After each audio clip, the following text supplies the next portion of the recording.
ज्यादातर जगहों पर, ज्यादातर डिस्ट्रिक्ट्स में ज्यादा पोलिंग हुई है अभी तक शुरुआती 6 घंटों के दौरान, और यह दिखा रहा है कि जनता में चुनावों को लेकर कितना ज्यादा उत्साह है। बिहार के वोटर इसी सरकार को बनाए रखने के लिए वोट कर रहे हैं। 10,000 रुपए जो जीविका दीदी को दिए गए, जो तमाम स्कीम्स का अनाउंसमेंट किया गया चुनाव के आसपास, उसका फायदा है या बिहार सरकार बदलने को लेकर ये बड़ी संख्या में वोट हो रहा है। तेजस्वी यादव के यूथ वाले जो उनका नारा रहा, यूथ को अपील करने वाला, रोजगार वाला, उसका फायदा उनको मिल रहा है, सरकारी नौकरी देने वाला। इन तमाम मुद्दों पर नजर रहेगी, लेकिन फिलहाल चलेंगे जमीन पर। अपने सहयोगी शिवम के पास ले चलता हूं जो लखीसराय में मौजूद हूं। शिवम, क्या ताजा अपडेट है, कैसी पोलिंग चल रही है?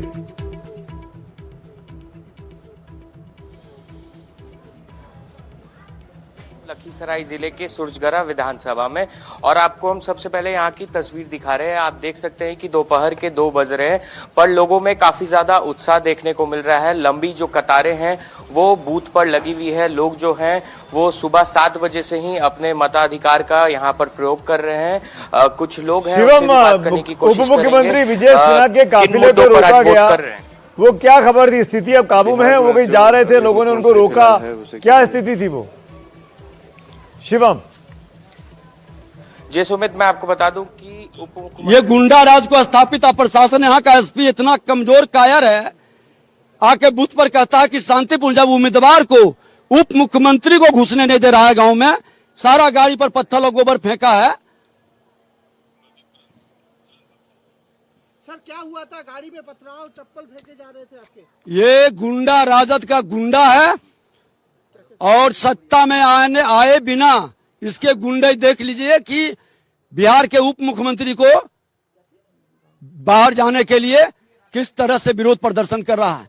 बूथ पर मेरे पोलिंग एजेंट को सुबह में ही 6:30 बजे लौटा दिया, धमकी देके वोटर को निकलने नहीं दे रहा है।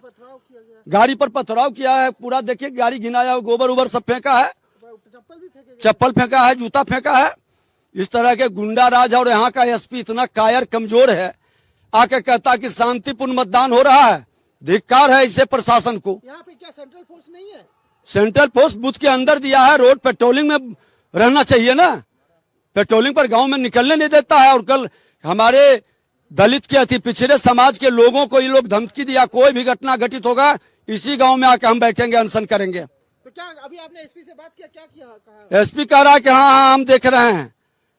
अभी क्या इलेक्शन कमीशन को भी इसका खिलाफ? हम भेजेंगे, भेजो रे, हम कहे हैं भेजने के लिए। तो ये कौन सा गांव है? क्या ये खुड़ियारी गांव है।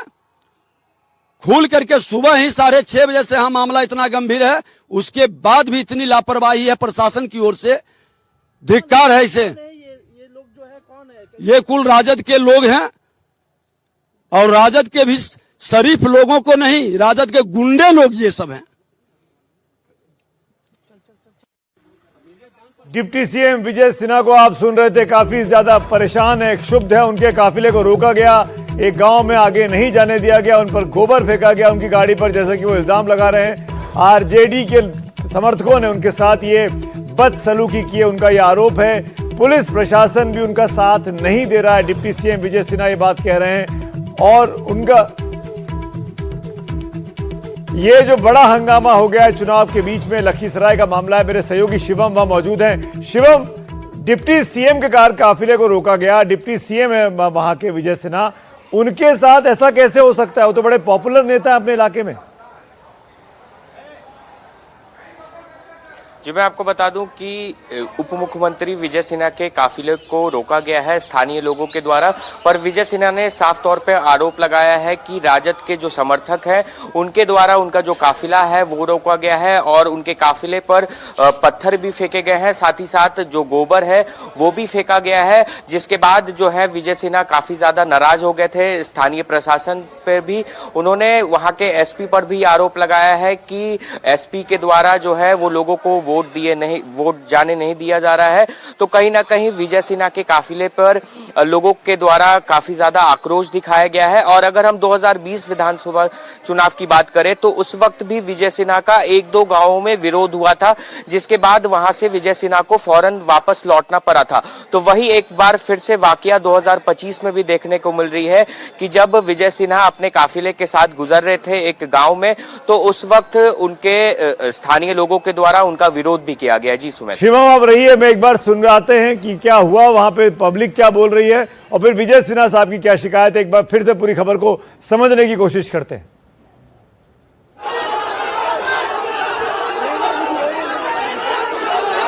राजद समाज का अच्छे जादव लोग को भी नहीं वोट देने दिया और राजद का गुंडा राज कायम करना चाहता है। इन गुंडों के छाती पर बुलडोजर चलेगा, खोल के विजय सिन्हा इसके छाती पर चलाएगा।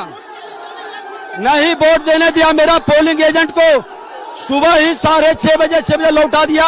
अति पिछड़ा और दलित समुदाय का हमारा पोलिंग एजेंट था और इसका गुंडे देखिए, सत्ता में नहीं आया है तो ये गुंडे हैं। ये खोड़ियारी है ना, खोड़ियारी का बूथ है 404 और 405। एक गुंडा है, खोल के चलो आगे बढ़ाओ गाड़ी। शिवम, विजय सिन्हा साहब स्थानीय पुलिस पर भी, एसपी पर भी आरोप लगा रहे हैं कि वो भी उनकी मदद नहीं कर रहा है, उनकी आवाज नहीं सुन रहा है। आपने बात करने की कोशिश की, पुलिस का क्या कहना है, क्या हुआ था इस गांव में जहां पे विजय सिन्हा मौजूद थे? जी मैंने अभी स्थानीय प्रशासन से बात करने की कोशिश की है, पर स्थानीय प्रशासन के द्वारा कोई भी जवाब जो है वो मीडिया कर्मियों को नहीं दिया जा रहा है। पर विजय सिन्हा साफ तौर पर स्थानीय प्रशासन पर ही आरोप लगा रहे हैं कि उनके पोलिंग एजेंट को भी बूथ पर नहीं जाने दिया जा रहा है, जो लोग हैं उन्हें वोट नहीं देने दिया जा रहा है। तो कहीं ना कहीं सीधा आरोप जो है वो विजय सिन्हा वहां के एसपी और स्थानीय प्रशासन पर लगा रहे हैं। उनका यह भी कहना है कि जो पारा मिलिट्री फोर्सेस है उसकी तैनाती बूथ पर तो की गई है, पर बूथ के बाहर पारा मिलिट्री फोर्सेस की तैनाती नहीं की गई है, वहां पर स्थानीय प्रशासन और बिहार पुलिस की तैनाती की गई है। इसको लेकर भी आरोप जो है वो विजय सिन्हा लगा रहे हैं। पर अभी हम विजय सिन्हा से भी बात करने की कोशिश करेंगे, लगातार हम उनसे कांटेक्ट करने की कोशिश कर रहे हैं, पर अभी विजय सिन्हा से कांटेक्ट नहीं हो पा रहा है। जी सुमित। लेकिन बाबा आपसे एक चीज पूछना चाहेंगे, इस समय जो तस्वीरें आ रही हैं तो वो क्या कह रही हैं? अपने आप में एक उप मुख्यमंत्री एक राज्य के कह रहे हैं कि बुलडोजर चलाएंगे, सत्ता में आएंगे उसके बाद, लेकिन उसके पहले गुंडाई की ये तस्वीरें क्या बयां कर रही हैं ये? आप देखिए, चुनाव में ऐसा कई जगह देखने को मिलता है, झड़प होती है और उसके बाद, लेकिन मुझे इस बात को लेकर के आश्चर्य है कि विजय सिन्हा जैसा व्यक्ति जो कि डिप्टी सीएम है, जिसके पास पूरा प्रोटोकॉल है, उनका कॉन्वॉय होता है, यदि वो इस ढंग की बातें कर रही है तो इसका मतलब ये सीरियस एलिगेशन है। इसका जो है पुलिस को इसका जवाब देना चाहिए, जल्द से जल्द इस पे स्पष्टीकरण आना चाहिए, इलेक्शन कमीशन से आना चाहिए, एडमिनिस्ट्रेशन से आना चाहिए, क्योंकि अभी एडमिनिस्ट्रेशन जो है वो इसी के हाथों में है। हर जगह ऑब्जर्वर्स घूम रहे हैं, हर जगह पारा मिलिट्री है, तो फिर ऐसी घटना कैसे हो गई, ये एक सीरियस इशू है। और ये भी जानने की जरूरत है होगी इस पूरे मामले में, शिवम के पास चलेंगे कि आखिरकार हुआ क्या था, वहां के लोग नाराज क्यों थे, क्यों उन्होंने विजय सिन्हा के कार के काफिले को रोका, क्या इसकी कोई हिस्ट्री है, क्या कोई इसका बैकग्राउंड है शिवम उस गांव का विजय सिन्हा के साथ?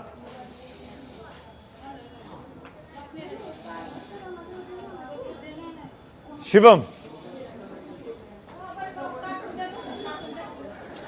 क्या आप मुझे सुन पा रहे हैं? कि पूरा घटना जो है वो बोलिए आपकी आवाज आ रही है। जी मैं आपको बता दूं कि जब विजय सिन्हा पूरे अपने इलाके में भ्रमण कर रहे थे, हर एक बूथ का जायजा ले रहे थे, तब वो एक गांव की तरफ पहुंचते हैं, उनका काफिला पहुंचता है और जो स्थानीय लोग हैं उनका विरोध करते हैं। विरोध करने के बाद झड़प भी होती है दोनों के बीच में, स्थानीय लोगों और विजय सिन्हा और उनके समर्थकों के बीच, जिसके बाद जो है विजय सिन्हा काफी ज्यादा नाराज हो जाते हैं। उनके द्वारा कहा भी जाता है कि सरकार बनती है तो अगर हम लोग बुलडोजर भी चलवाने का काम करेंगे। और उन्होंने साफ तौर पर स्थानीय प्रशासन और वहां के एसपी पर भी आरोप लगाया है कि एसपी जो है वो उनकी बात नहीं सुन रहे हैं।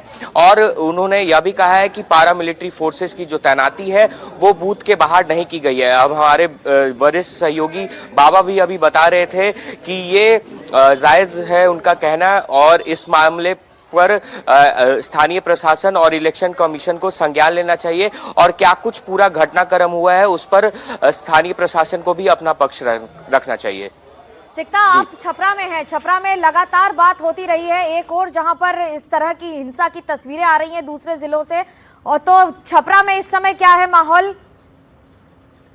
मेरे सहयोगी रामकृपाल यादव हमारे साथ जुड़े हुए। रामकृपाल यादव जी, अब लखीसराय में उप मुख्यमंत्री के काफिले को रोका गया है। बहुत दुर्भाग्यपूर्ण है। ये सब जो विपक्ष में महागठबंधन वाले लोग हैं, जो गुंडे लोग हैं, इस तरह का काम कर रहे हैं, और यही दुर्भाग्य सीन है। ये सरकार में आएंगे तो क्या करेंगे? अभी सरकार में नहीं है, आने वाले भी नहीं है, तो इस तरह की गुंडागर्दी कर रहे हैं। तो यही है डेमोक्रेसी में, गुंडागर्दी न कभी चली है न चलेगी। वहाँ विजय सिन्हा जी माननीय मुख्यमंत्री जी वहाँ के प्रत्याशी, अत्यंत ही दुखद और गंभीर मामला है। दुखद है, गंभीर है, मामले को सीरियसली लेना चाहिए। पर डिप्टी सीएम के साथ तो पूरा कॉन्वॉय होता है, प्रोटोकॉल चलता है, उनको ये दिक्कत क्यों आ गई, कैसे आ गई? अब ये तो मैं अभी आप लोगों के माध्यम से ही जानकारी मिली है जी। वो मगर ये तो है कि देर कर रहे हैं।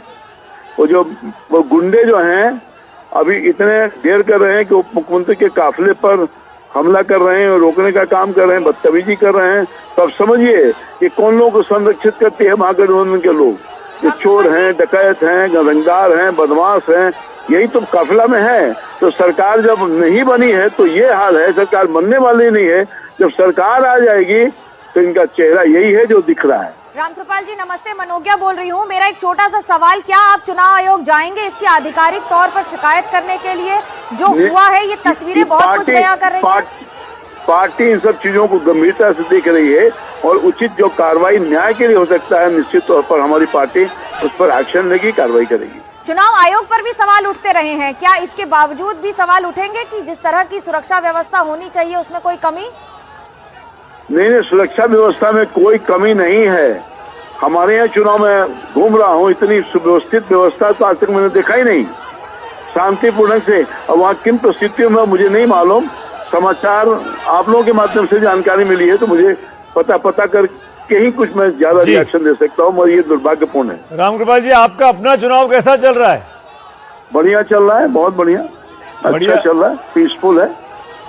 लोग जा रहे हैं, कतारें लगी हुई हैं। वहाँ के जो कैंडिडेट है उसके खिलाफ ध्यान है कि एंटी इनकम्बेंसी है, क्योंकि 5 साल में कुछ नहीं किया विकास का काम। 5 साल में उसने ही किया, रंगदारी किया, डकैती किया, चोरी किया, करने वालों को संरक्षित किया, और जमीन लोगों को हड़पा, फ्लैट हड़पा, यही सब तो काम हुआ है। ये लॉ एंड ऑर्डर। हाँ, ये समझाइए रामकृपाल जी कि इस बार पिछली बार से ज्यादा वोटिंग हो रही है, करीब 5 से 8% वोटिंग ज्यादा हुई है 2020 के मुकाबले। इसका क्या मतलब है? क्या सरकार बदल रही है क्या? नहीं, सरकार मजबूती प्रदान कर रही है। सरकार नीतीश कुमार पर जो काम एनडीए की सरकार ने की है, मोदी जी और नीतीश कुमार ने संयुक्त रूप से बिहार की जनता को भलाई किया है, विकास किया है, उनके समर्थन में इतना बड़ा जनमत मिल रहा है, और इसीलिए परसेंटेज जो पोल बढ़ा है। जी चलिए, शुक्रिया रामकृपाल जी, आपको शुभकामनाएं आपके चुनाव के लिए। रामकृपाल यादव हमारे साथ थे, पूर्व केंद्रीय मंत्री हैं, एक जमाने में लालू यादव के सबसे करीबी आदमी थे आरजेडी में, लेकिन बाद में संबंध खराब हुए, भारतीय जनता पार्टी में शामिल हुए, अब बीजेपी के नेता हैं, बीजेपी से सांसद बने, लेकिन इस बार विधानसभा का चुनाव पटना में लड़ रहे हैं। रामकृपाल यादव हमारे साथ थे। इस पूरी विजय सिन्हा वाली घटना जो हुई है लखीसराय में, उस पर अपनी प्रतिक्रिया, अपनी टिप्पणी देते हुए। राघोपुर से जैनेन्द्र हमारे साथ हैं। जैनेन्द्र, राघोपुर को तो हॉट सीट माना जा रहा है, जब इस समय वहां पर कांटे की टक्कर है, तो क्या हम ये कहें कि इस समय कांटे की टक्कर ज्यादा तेज हो गई है, क्योंकि मतदान की जो परसेंटेज है वो अपने आप में बहुत कुछ कह रहा है? बिल्कुल मनोगे। और देखिए इसकी एक वजह यह भी है कि इस बार वोटर लिस्ट रिवाइज हुआ है, तो मतदान का प्रतिशत जो कम होता था उसका एक बड़ा कारण यह भी होता था कि वोटर लिस्ट में कई ऐसे नाम होते थे जो व्यक्ति जिंदा नहीं होते थे या जो पलायन करके जा चुके होते थे। वोटर लिस्ट में नाम होता था लेकिन जाहिर सी बात है वो वोट नहीं डालते थे। तो इस बार चूंकि वोटर लिस्ट रिवाइज हुई है और सघन पुनरीक्षण हुआ है, तो नए वोटर लिस्ट के में ज्यादातर लोग जो हैं वो मौजूद हैं, और यही वजह, ये एक बड़ा कारण मुझे लगता है कि वोटर परसेंटेज जो है, वोट परसेंटेज वो ज्यादा है। जहां तक राघोपुर की बात है तो वाकई जैसा आपने बताया यहां पर बहुत दिलचस्प मुकाबला है। तेजस्वी यादव 2 बार से जीत रहे हैं, इस बार उनका हैट्रिक का चांस है, और उनके सामने बीजेपी से सतीश यादव है जो उनसे तो 2 बार हारे हैं, लेकिन 2010 में उनकी मां और पूर्व मुख्यमंत्री राबड़ी देवी को हरा चुके हैं।